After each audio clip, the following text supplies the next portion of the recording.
ಕರಾವಳಿಯಲ್ಲಿ ಹೋಳಿ ಎಂದಾಕ್ಷಣ ನೆನಪಿಗೆ ಬರುವುದು ತುರಾಯಿ ಕಟ್ಟಿ, ಸುಗ್ಗಿ ಕುಣಿತ, ಜನಪದ ಶೈಲಿಯ ಹಾಡು ಅದೆಲ್ಲವೂ ಇಂದು ಮರೆಯಾಗುತ್ತಿದ್ದು, ಅದರಲ್ಲೂ ಹೊನ್ನಾವರ ತಾಲೂಕಿನ ವಿವಿಧೆಡೆ ಸುಗ್ಗಿ ಕುಣಿತ ತನ್ನ ಛಾಪು ಉಳಿಸಿಕೊಂಡಿದೆ. ಈ ಕುರಿತು ಒಂದು ವಿಶೇಷ ವರದಿ ಇಲ್ಲಿದೆ. ಸುಗ್ಗಿ ಇದು ಒಂದು ಜನಪದ ಕಲೆಯಾಗಿದ್ದು ಅನೇಕ ರೀತಿಯ ಹಿನ್ನೆಲೆ ಹೊಂದಿದೆ.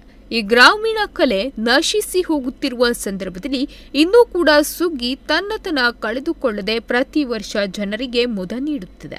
ಮೊಬೈಲ್, ಸೋಷಿಯಲ್ ಮೀಡಿಯಾ ಅಬ್ಬರದ ನಡುವೆಯೂ ಬಿಡುವಿಲ್ಲದ ಕೆಲಸದ ಸಂದರ್ಭದಲ್ಲಿಯೂ ಯುವ ಜನಾಂಗ ಸ್ವಲ್ಪ ಸಮಯ ಕಲೆಗಾಗಿ ಮೀಸಲಿರಿಸಿ ಹಿರಿಯರೊಂದಿಗೆ ಸುಗ್ಗಿ ಕಲೆಯಲ್ಲಿ ಕ್ರಿಯಾಶೀಲರಾಗಿ ಪಾಲ್ಗೊಂಡು ಆಚರಣೆಯನ್ನು ಉಳಿಸಿಕೊಂಡು ಬಂದ ಹಿರಿಯರಿಗೂ ಹುಮ್ಮಸ್ಸು ನೀಡುತ್ತಿದ್ದಾರೆ.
ಹಿರಿಯರು ಸಹ ಕಿರಿಯರು ನಾಚುವಂತೆ ಸುಗ್ಗಿ ಕುಣಿತ ನಡೆಸುತ್ತಾರೆ.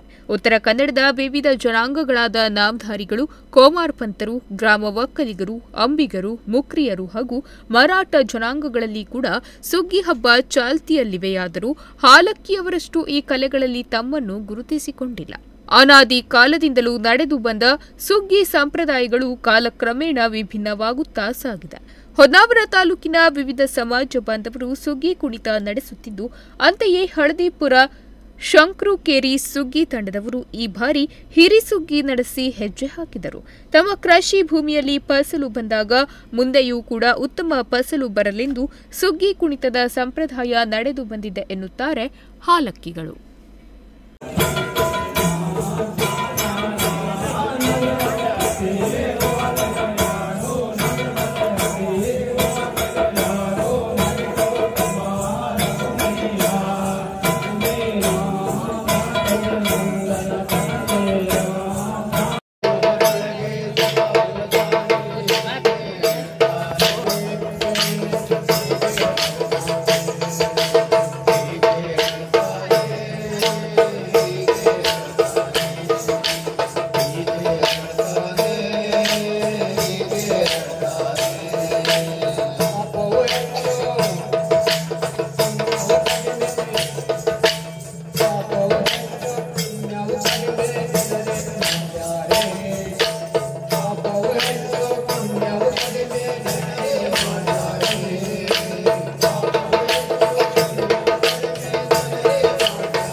ಹುಣ್ಣಿಮೆಯ 5 ದಿನದ ಮೊದಲು ತುರಾಯಿ, ಪಗಡೆ ಹಾಗೂ ಇನ್ನಿತರ ವೇಷಭೂಷಣ ಧರಿಸಿ ಗ್ರಾಮದ ಹೊರಗಿನ ಊರುಗಳಿಗೆ ಹೋಗಿ ಸುಗ್ಗಿ ಕುಣಿದು ಹೋಳಿ ಹಬ್ಬಕ್ಕೆ 1 ದಿನ ಮೊದಲು ವಾಪಸ್ ಊರಿಗೆ ಪ್ರವೇಶ ಮಾಡಿ ಊರಿನಲ್ಲಿರುವ ಮನೆ ಮನೆಗೆ ಹೋಗಿ ಸುಗ್ಗಿ ಕುಣಿಯುವುದು ಇಲ್ಲಿನ ಸಂಪ್ರದಾಯ.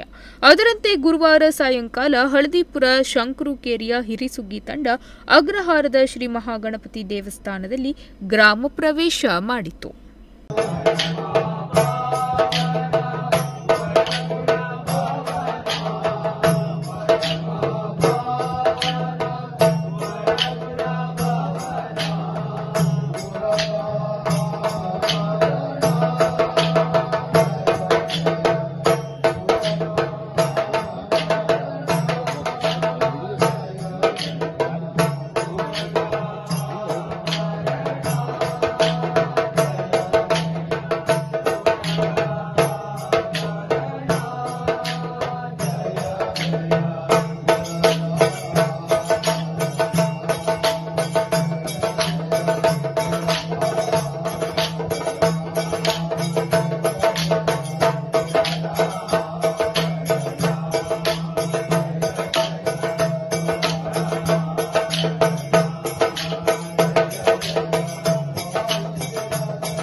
ಶಿರೋಭೂಷಣವಾದ ಬಣ್ಣ ಬಣ್ಣ ಕಾಗದದ ಚೆಂಡು ಬಗಡೆಗಳಿಂದ ಅವುಗಳ ಮೇಲೆ ಹಕ್ಕಿ ಕುಳಿತಂತೆ ಕಾಣುವ ಹಾಗೆ ಹಾಗೂ ಸೀರೆ ಮೊಣಕಾಲಿನವರೆಗೆ ಬರುವಂತೆ ನೆರಗಿಯಾಗಿ ಉಟ್ಟು ಇಲ್ಲವೇ ಪಾಯ್ಜಾಮ ತೊಟ್ಟು ಕೆಂಪು ಹಳದಿ ಬಣ್ಣದ ನಿಲುವಂಗಿ ಹಾಕಿ ಮೇಲೆ ಜಾಕೆಟು ಧರಿಸಿ ಸೊಂಟಕ್ಕೆ ತುಂಡು ವಸ್ತ್ರಗಳನ್ನು ಕಟ್ಟಿಕೊಂಡು ತಲೆಗೆ ರುಮಾಲು ಸುತ್ತಿ ಕುಣಿಯುವುದು ವಿಶೇಷವಾಗಿದೆ.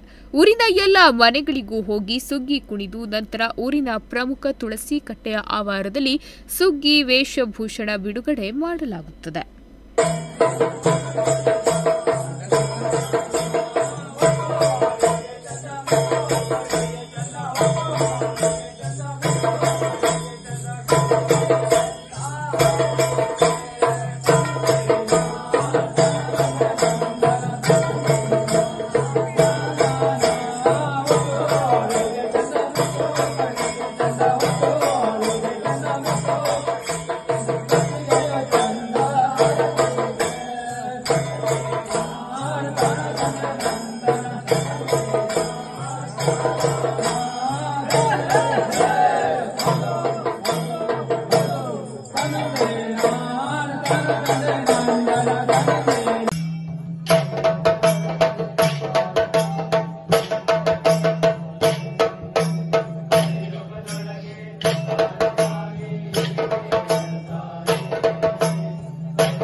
ಅನಾದಿ ಕಾಲದಿಂದಲೂ ನಡೆದುಕೊಂಡು ಬಂದ ಸುಗ್ಗಿಯಲ್ಲಿ ಹಿರಿಸುಗ್ಗಿ, ಕಿರಿಸುಗ್ಗಿ ಎಂಬ 2 ಬಗೆ ಇದೆ.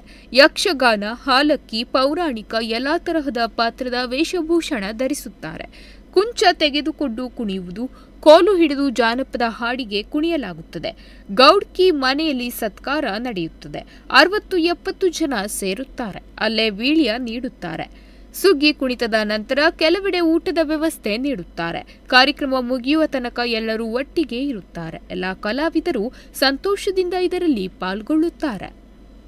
ಒಟ್ಟಾರೆ ಎಲ್ಲೆಡೆ ಸುಗ್ಗಿಯ ಸಂಭ್ರಮ ಮೈಯೇಳಿಸಿದ್ದು, ಹೋಳಿ ಹಬ್ಬದೊಂದಿಗೆ ಸುಗ್ಗಿ ಕುಣಿತವು ಮುಕ್ತಾಯವಾಗುತ್ತದೆ. ಇಂತಹ ಜಾನಪದ ಆಚರಣೆಗಳನ್ನು ಉಳಿಸಿ ಬೆಳೆಸಿಕೊಂಡು ಮುಂದಿನ ತಲೆಮಾರಿಗೆ ಬಾಳುವಳಿ ನೀಡುವಂತಾಗಲಿ ಎಂಬುದು ನಮ್ಮ ಆಶಯ. ನಾಗರಾಜ್ ನಾಯ್ಕ್, ನುಡಿಸಿರಿ ನ್ಯೂಸ್, ಹೊನ್ನಾವರ.